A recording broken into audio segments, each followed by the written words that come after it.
कहानी की शुरुआत घने जंगल के बीच कैबिन को दिखाते हुए होती है, जहां सब कुछ बिखरा पड़ा है, जैसे कि मानो यहाँ कुछ बहुत ही बुरी घटना हुई हो। और इस बीच एक छोटी बच्ची एक चूहे की कहानी सुनाती है, कैसे वो चूहा आराम से पेड़ के नीचे रह रहा है, लेकिन फिर एक दिन उसे एक कौवा मिला, जिसने उसे अंधेरे के बारे में खबरदार किया, जो रोशन दिन में भी दिखाई पड़ता है। इसके दूसरी ओर हम एक परिवार को देखते हैं, जो आज कई महीनों के बाद वेकेशन पर जा रहे हैं, पर एन मौके पर शॉन को कुछ काम पड़ जाता है और वो लोरा से कहता है कि मुझे कुछ काम आ गया है, पर मैं वादा करता हूँ जल्द ही सब कुछ खत्म करके वहाँ पहुँच जाऊंगा। हालांकि इससे लोरा नाराज थी, लेकिन शॉन उसे मना लेता है। उसी गाड़ी में बैठी हम छोटी बेटी काइला को देखते हैं, जो मैडनेस ऑफ डार्कनेस नाम की किताब को पढ़ रही है, जिसमें उसी चूहे और काले कौवे की कहानी का जिक्र है। इतने में मैडी आकर उसे एक ज़ॉम्बी डॉल से डरा देती है, जिससे वो बेचारी काफी डर जाती है। खैर अब शॉन को छोड़कर ये लोग निकल गए और लंबी ड्राइव करने के बाद फाइनली पहुँचे कैबिन के बाहर, जहाँ पर ये रुकने वाले हैं। पर गेट पर लॉक लगा हुआ था, जो खोलने पर भी वो खुलने का नाम नहीं ले रहा है, जिससे लोरा काफी परेशान हो जाती है। लेकिन तभी वहाँ पर ओविन नाम का शख्स अपनी कार से उतरता है और उसकी मदद करता है। उसने बताया कि इस कैबिन में पहले काफी लोग आया करते थे, बल्कि यहाँ तो एक परिवार काफी समय से ठहरा हुआ था, पर एक दिन अचानक से सब गायब हो गए, जिसके बाद ये जगह सुनसान हो गई। ओवन खुद के बारे में बताते हुए कहता है कि वो यहीं पास में ही रहता है। दोनों में काफी बातचीत होती है, जिसमें वो उससे पूछता है कि क्या वो बस वही लोग हैं। तो लोरा ने कहा कि नहीं, उसका पति अभी रास्ते में है, बस पहुँचने ही वाला है। अब इसके बाद ये लोग आगे जाकर एक नदी किनारे प्यारे से कैबिन के पास रुकते हैं, जो देखने में बहुत ही ज्यादा खूबसूरत था। लोरा सामानों को निकालकर कैबिन में रखना शुरू करती है। उसकी दोनों बेटियां उस जगह को एक्सप्लोर करने लगती हैं। इतने में शॉन का कॉल आता है, जो बताता है कि काम खत्म हो चुका है, बस वो गिफ्ट लेकर वहां पहुंच ही रहा है। इधर लोरा भी फ्रेश होने के लिए चली जाती है, तो बाहर दोनों ही लड़कियां जंगल की ओर जा रही थी, जहाँ पर लाल कलर का धागा दिखाई देता है, जो जंगल की तरफ जा रहा था। दोनों उसके पीछे जाने लगती हैं और पहुंच गई काफी गहराई में। इस दौरान हमें एक पेड़ पर जॉन लिखा हुआ दिखाई देता है और ये भी पता चलता है कि ये फॉरेस्ट कितना ज्यादा बड़ा है। जब लोरा बाहर आई तो देखा कि उसकी दोनों बेटियां वहाँ पर नहीं हैं। तभी अचानक उसे एक आवाज आई, देखा कि उसकी बेटियां आ चुकी हैं, पर मैडी कुछ लेकर आई है, जिसे वो अपनी माँ से छुपाकर ड्रॉर में रख देती है। हालांकि लोरा ने पूछा कि क्या है, पर उसने बस इतना बताया कि ये उसके डैड के लिए सरप्राइज है। रात होने पर वो दोनों को सुला देती है, पर मैडी की तबीयत कुछ नासाज लग रही थी, इसलिए वो उसे जल्दी से सोने को कह देती है। देन लोरा बाहर जाकर स्मोक करने लगती है। तभी उसके पास शॉन का कॉल आता है, जो उसे बताता है कि उसने कई बार उसे कॉल किया, लेकिन उसका फोन ही नहीं लग रहा है। तब लोरा ने माफी मांगी और कहा कि वो फोन कार में ही भूल गई कि अचानक यहाँ लोरा को पेड़ों के टूटने जैसी आवाज आती है, जिसे सुनकर उसे लगा शायद उसे कोई देख रहा है, पर उसने इस बात पर ज्यादा तवज्जो नहीं दी। कैबिन में आकर वो सो गई। आधी रात को उसके पास काइली भागती हुई आती है और बोली कि मैडी की तबीयत बहुत खराब हो गई है। जो सुन लोरा भागते हुए कमरे में गई और देखा कि वो एक कोने में बैठी है, अपने गले पर हाथ रखकर बस खांस रही है, जिससे लोरा को पता चलता है कि उसके गले में कुछ फंस गया है। उसे बाहर निकाला तो देखा कि एक चिट्ठी थी, जिस पर लिखा था हेलो, लेकिन ये उसके गले में आई कैसे?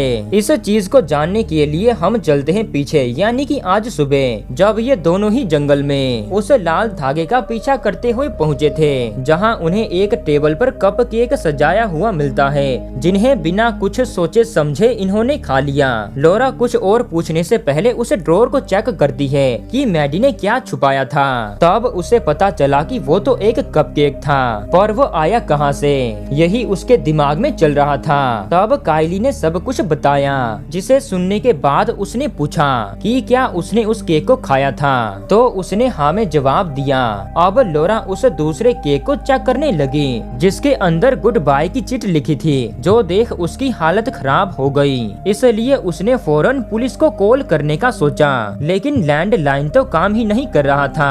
तभी अचानक से किसी ने ऊपर चलना शुरू कर दिया, जिसके पैरों की आहट से ये लोग घबरा जाते हैं और डर के मारे लोरा अपनी दोनों बेटियों को लेकर छुप जाती है। लेकिन अब ये सभी बहुत ज्यादा डर चुके हैं। तो काइली ने पूछा कि उनके डैड कहाँ हैं। उसने बताया कि वो बस आते ही होंगे, हमें शांति बनाए रखनी होगी। अब एक समय पर लोरा बाहर जाकर अपने फोन को कार से लेकर आना ही होगा, इसलिए उसने एक कठिन फैसला लिया और किचन से चाकू उठाकर बाहर निकली ताकि कार तक पहुंच सके।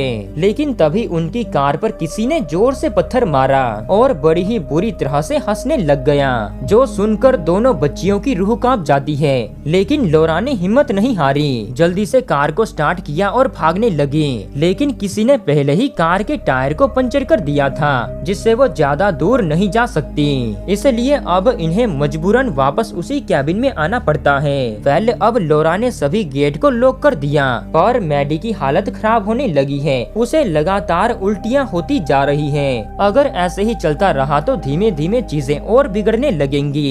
अब वो खुद बाहर जाकर किसी से मदद लेने की सोचती है। इतने में मैडी खिड़की से बाहर देखने को कहती है, पर जब लोरा ने बाहर देखा तो वहाँ एक काली हुडी पहने हुए आदमी खड़ा था, जिसने उसे देखकर हाथ हिलाया। उसे अच्छे से पता है कि ये उसका पति तो बिल्कुल नहीं है, लेकिन जो कोई भी है उनके लिए ठीक नहीं है। वो बाहर जाने के बजाय ऊपर वाले फ्लोर पर चले जाते हैं, जहाँ वो थोड़ा सुरक्षित रहेंगे। सीन कट होकर पहुँचता है शॉन पर, जो कि अब उस गेट तक पहुँच गया जहाँ से अंदर आया जाता है। लेकिन उस गेट पर ताला लगा है और पास में एक चिट पर लिखा है फॉलो मी। शॉन के कुछ पल्ले नहीं पड़ता, इसलिए वो अपनी पत्नी को फोन लगाता है, लेकिन उसका फोन तो यहीं कहीं आसपास ही बज रहा है। वो उसी का पीछा करते हुए आगे बढ़ता है। उसके साथ साथ वो लाल धागा भी चल रहा था, जिसे पकड़ते हुए वो चला ही जा रहा है। एक समय आने पर वो भी झुंझला गया और अपने परिवार को आवाज लगाकर कहने लगा, अगर ये कोई मजाक है तो वो बंद कर दें। लेकिन कोई जवाब नहीं आता।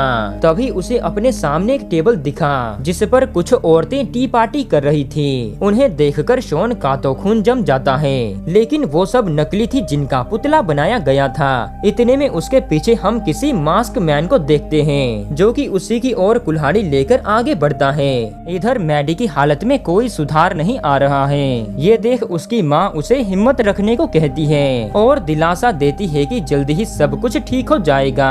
इस दौरान उनके गेट पर कोई नॉक करता है, जिसे सुनकर ये लोग नीचे जाते हैं तो इन्हें बाहर से शॉन की आवाज आती है, जो इन्हें गेट खोलने को कह रहा है। ये सुन लोरा को थोड़ी देर के लिए ठंडक मिलती है, पर अभी भी उसे यकीन नहीं है। इसलिए वो चाकू लेकर गई और घबराते हुए गेट को खोला। जो चीज उसने देखी उसके तो होश उड़ गए। असल में एक रिकॉर्डर था, जिसमें से शॉन की आवाज आ रही थी। यानी कि खेल अब बिगड़ चुका है। सिर्फ यही नहीं, कुछ दूर और आगे जाने पर उसके सामने अचानक से शॉन की लाश गिरती है, जिसे पलटने पर उसने देखा कि उसकी तो आंखें ही गायब हैं। अपने पति की ऐसी हालत को देखकर वो उसे गले लगाकर रोने लगती है। अपनी माँ की रोने की आवाज को सुनकर दोनों बच्चियां बाहर आने लगी, लेकिन लोरा उन्हें लेकर फौरन अंदर गई, क्योंकि अगर वो अपने पिता को ऐसे देख लेंगी तो वो टूट जाएंगी। कैबिन में आकर ये फौरन छुप जाते हैं, लेकिन तभी पूरे कैबिन की लाइट चली जाती है। लोरा को समझ आ चुका है उसके ऐसे बैठने पर कुछ नहीं होगा, बाहर जाना ही पड़ेगा तभी कुछ होगा। वो एक टॉर्च और चाकू लेकर बाहर निकली, लेकिन कुछ दूर जाने पर उनके सामने भी वही पुतले आ गए, जो हूबहू उन्हीं की तरह लग रहे थे, जिसमें उसकी दोनों बेटियां झूला झूल रही थी और वो फांसी पर टंगी हुई है। तभी कोई उनके ऊपर अंडों की बारिश करना शुरू करता है, जिससे बचने के लिए वो दोबारा से घर में आ गए। ये सब जो कोई भी कर रहा है इन्हें और भी ज्यादा डराना चाहता है। कैबिन में आने पर वो सभी खिड़की दरवाजों को बंद करती हैं और ऊपर जाकर छुप जाती हैं। तब उसकी बेटी काइली उसकी किताब को लेकर उसके पास आती है, जिसमें कुछ नए स्केचेस बने थे, जिसमें वो फांसी पर लटकी हुई है और उसकी दोनों बेटियां झूले पर झूल रही हैं, जो चीज उसने अभी कुछ देर पहले देखी थी।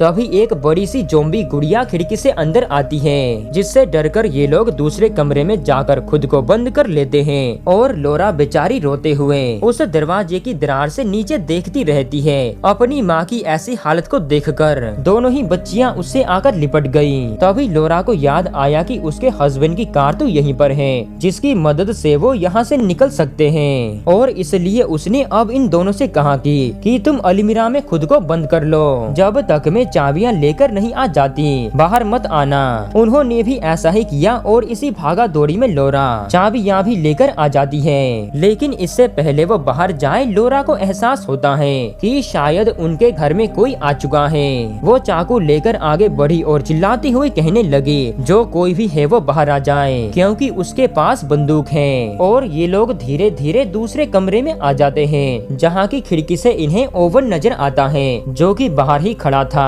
अब लोरा उसे आवाज लगाने लगती है, लेकिन इससे पहले वो कुछ समझ पाता मास्क मैन अपनी कुल्हाड़ी लेकर पीछे से आता है और उसे वहीं जान से मार देता है।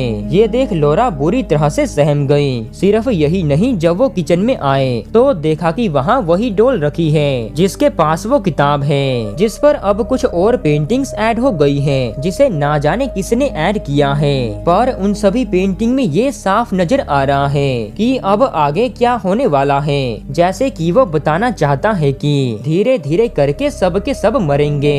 लेकिन लोरा ऐसा नहीं होने देगी। उसने अब मेन गेट को खोला और बाहर जाने की तैयारी में लग गई। लेकिन तभी वो मास्क मैन आकर उसे उठा ले जाता है, वो भी उसकी बेटियों के सामने। जब उन्होंने इस मंजर को देखा तो उनकी रूह कांप गई। उनकी माँ मर चुकी है, इसलिए मैडी ने बड़ी बहन होने का फर्ज निभाया।